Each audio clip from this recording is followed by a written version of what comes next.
Hey guys, it is Patrick here, and I wanted you to know before you dive right into this accounting information systems lesson that the accompanied worksheet is available for download if you head to my website at www.patrickleemsa.com, or I'll leave the link directly to that worksheet down in the description below. Click on that, download the worksheet, and print it out, and that way you can follow along the accounting information systems lecture that I'm about to teach. So it has all the notes that I'm going to be going over. All you need to do is write your notes and fill in those blanks. So make sure you do that. And here is your AIS lesson. All right, in this lesson, we are going to be talking about the value chain. We're going to give you a basic understanding of the value chain, and we're also going to look at some of the components to the value chain. So let's get started by understanding kind of the basics here of the value chain and why it's important to us and to our business. So companies who can correctly identify their value chain and figure out how to maximize it can charge a premium and retain loyal customers. So at the end of the day, if we're able to maximize our value chain and have it as efficient as possible, which really does provide a better level of customer service to our customers, not only are we going to retain them, but we can actually charge them a premium. And if we do it right, the incremental cost of that value chain, that efficient value chain, may be very small in comparison to the increase in price we're able to get on our products or our services. Now, what is the value chain? Well, the value chain is the linking together of all the primary and support activities in a business. Now, the value chain is added as value is added as the product passes through the chain. So as the product or service goes through this value chain, more value is being added to it. Now, I want you to really understand that when we say that as it's going through the value chain, more value is added to it, we're not necessarily saying that we're adding things to the product or service. What we're saying is as we start to build out all of this value chain and what we're able to provide versus maybe a do-it-yourself type of product or service, we're providing an extended value because we're able to do a lot more for the customer than, let's just say, a do-it-yourself kind of a thing. And so that's what we're trying to do, is we're trying to maximize the value chain by bringing all of these things together and then offering all of this to the customer who really looks at that as a really good value to them. If it's a really good value to them, we can increase our price and we can create a loyal customer. Now, the value chain itself consists of 9 activities, which can be categorized into one of 2 types. The first type is primary activities, and the second type is secondary activities. Our primary activities consist of those in the value chain activities that produce, market, and deliver products and services to customers and provide post-delivery service and support. So at the end of the day, what I like to think of primary activities is those activities that are directly related to what the customer is going to get or the services we're going to provide to them. So what's the items that we're actually going to do for them, and what's the items that we're actually going to support when we provide a product or a service. Then we have secondary activities. Secondary activities are value chain activities such as firm infrastructure, technology, purchasing, and human resources that enable primary activities to be performed efficiently and effectively.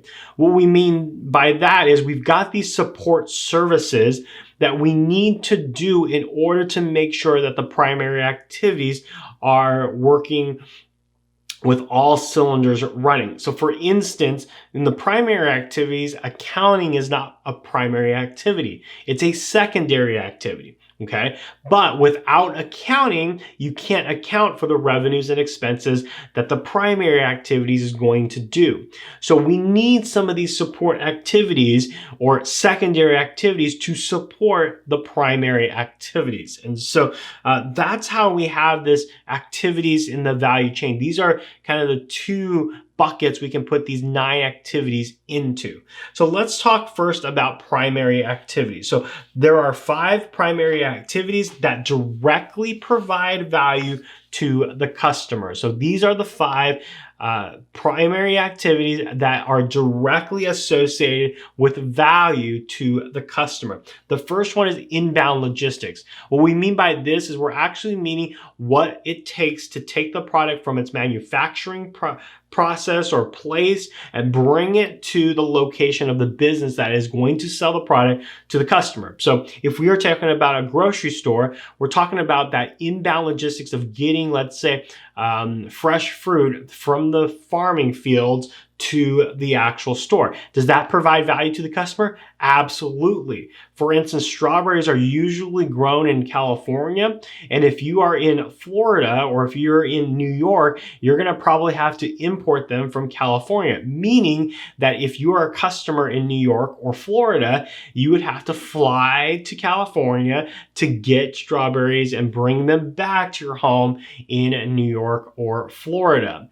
What creates value? What creates value to the customer is that the grocery store is going to do that inbound logistics for you. Does that create value? Absolutely. I don't have to spend a $300-$400 plane ticket to go out to California to get a pint of strawberries and then fly it back to my location, whether that be in New York or anywhere on the East Coast. And so that provides value, and I'm willing to pay someone for that value, right? We're willing to pay the grocery store to acquire that those strawberries. So that is an inbound logistic. That's one of the primary activities that creates value in the value chain.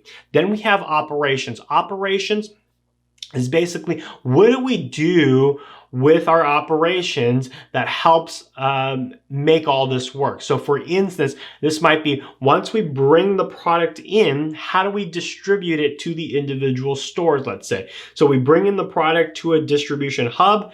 How do we bring it to the individual stores? Do we store them for a very long time and then ship them to stores? Or once they come into a distribution center, they're broken apart and then sent to the individual stores?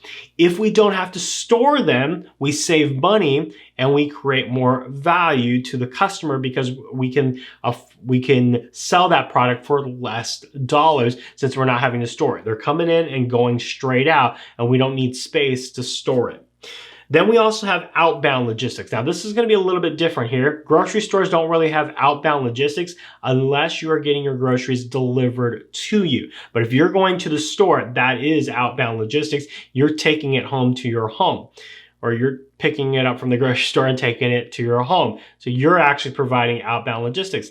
But if we think about a company like Amazon.com, how valuable is that outbound logistics from the warehouse, Amazon's warehouse, to your home? It's very valuable. That's why they have so many customers and so many people on Prime, is because they value the ability to get their products from the warehouse to their door within 48, 72 hours. So that provides some value. Then we have marketing and sales. And I know what you're thinking right here. You're thinking, wait, marketing and sales, I don't know if that provides me value.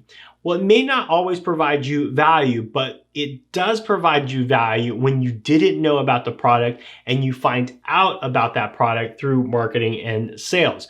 Now, that is one way that a customer sees value in marketing and sales. The other way that we can see value in marketing and sales comes from the company standpoint. From the company standpoint, if they're able to effectively market the product as a high-end product, then they're able to command a premium price. So that provides them value at the end of the day. So marketing and sales can be a value-added item.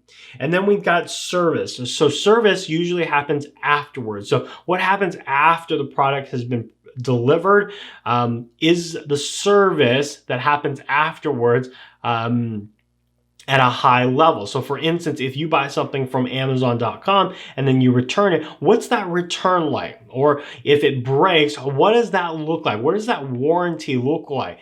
Are you getting good service or are you not? And again, those companies that can perform well here will retain the client even if the product breaks. Even if the product breaks and you're able to come in and service it in a timely manner and provide a good customer service, you've just won that client for the rest of their lives, even though you sent them a broken item. So these are all primary activities in the value chain. If we can maximize them and we can provide a better service to our customers, better product and service to our customers, we can actually command a premium price. So this is important here. And again, accounting information system can provide information to all of these items: inbound logistics, operations, outbound logistics, marketing and sales and services. We can provide them monetary figures, as well as even time or data specific items on these things. So that's why accounting information systems is so important to the value chain. Now let's take a look at the secondary activities. So there are 4 secondary activities that allow for the 5 primary activities to be performed effectively, efficiently, and effectively. The first one here is firm infrastructure. So how is the company set up? So when you think about it, if you're buying something from Amazon, we really don't care that there's an Amazon warehouse in your city versus in Los Angeles, California, if you live in the Midwest, for instance, okay? All we care about is that product getting to our door. So the question is, how do we get your product to your door within 48 hours? Well, for Amazon, it means putting up warehouses all over the United States as close as possible to the major cities. Does that mean that provides direct value to the customer?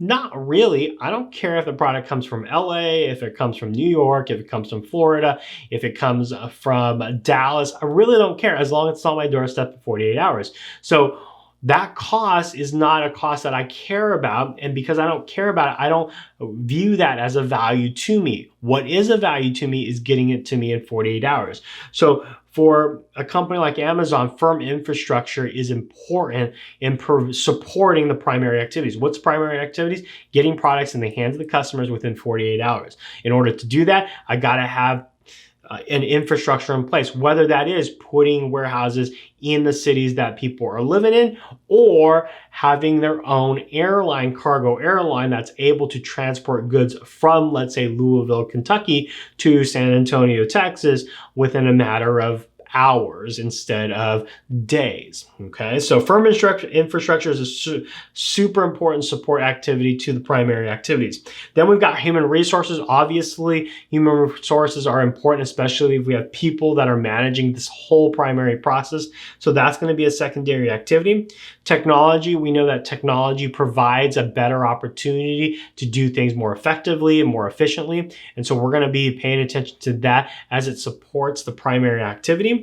And then we've got purchasing. Obviously, we want to be able to purchase goods at a lower price in order to provide value on the other end when we sell it to our customers. We also want to purchase quality product so that customers are not coming back to us telling us that we sold them an inferior product. So that's all that's related to secondary activities. So these things are not necessarily activities that I would say are primary in function, but they do support those 5 primary functions in order to provide value within the value chain. And again, accounting information systems can definitely help here. We talked a little bit about how accounting information systems can provide information in the human resources business cycle, in the IT business cycle, in the purchasing cycle. We didn't really talk about firm infrastructure, but everything that we do from a depreciation standpoint assists that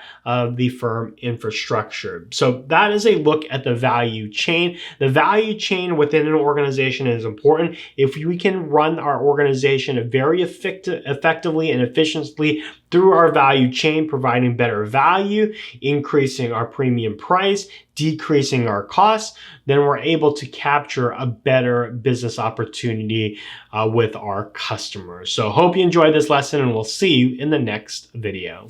Hey guys, thanks for watching this lesson. If you're looking for the next lesson, make sure you hit up that lesson right over here. And if you are looking for the entire accounting information systems course, make sure you head to my website at www.patrickleemsa.com, where I have the full AIS course available to you. So until next time, we'll see you in the next video.